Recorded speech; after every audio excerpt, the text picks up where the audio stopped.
और चलिए आपको डिटेल में बताते हैं कि छत्तीसगढ़ विधानसभा में आज क्या कुछ हुआ है, क्या कुछ आज होने वाला है। तो 5वां दिन रहा घुमंतू पशुओं का मुद्दा गूंजा है। कांग्रेस के विधायक कुंवर सिंह निषाद के सवाल पर मंत्री रामविचार नेताम ने बताया कि राज्य में 1,84,993 घुमंतू पशु हैं। गौधाम योजना के तहत 3 गौधाम संचालित हैं, जहां पे 620 पशु संरक्षित हैं। अन्य स्थानों पर निर्माण चल रहा है और इस दौरान कुंवर सिंह निषाद ने गौमाता को राष्ट्रमाता घोषित करने की मांग भी उठा दी। इसके अलावा सदन में फसल उत्पादन कार्यक्रम में व्यय का मुद्दा भी गूंजा। बीजेपी के विधायक पुन्नूलाल मोहले के सवाल पर मंत्री ने कहा कि किसानों को खाद और बीज वितरित किए जा रहे हैं, मूल्यांकन प्रणाली विकसित की जा रही है, शिकायत मिलने पर जांच होगी। तो गौमाता का मुद्दा गूंजा। गौमाता के नाम पर सरकार बनी, गौ संरक्षण नहीं किया, ये कुंवर ने कहा।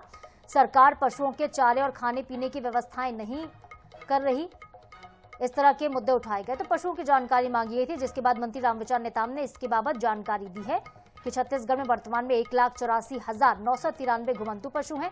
पशुधन संरक्षण के लिए गौधाम योजना संचालित सरकार कर रही है और वर्तमान में 3 गौधाम संचालित हो रहे, जबकि 620 उसमें पशु रखे गए हैं। अन्य स्थानों पर गौधाम का निर्माण तेजी से हो रहा है।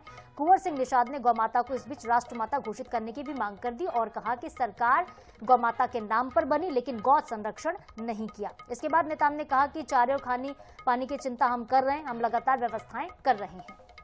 तो फसल उत्पादन का मुद्दा भी आज सदन में गूंजा है। कई मुद्दों की गूंज सुनाई दी है और बता दें आपको कि सवाल पूछा गया था कि 900 किसानों को प्रदर्शनी और हाइब्रिड का प्रशिक्षण दिया गया, क्या इसका लाभ मिल पाएगा? तो जवाब इसका दिया गया कि इस योजना के तहत किसान कैसे उत्पादन ज्यादा करें, उसके लिए प्रशिक्षण दिया जाता है। प्रशिक्षण के बाद उत्पादन बढ़ता है और उत्पादन अगर बढ़ेगा तो जाहिर है कि किसानों को तो फायदा पहुंचेगा ही पहुंचेगा।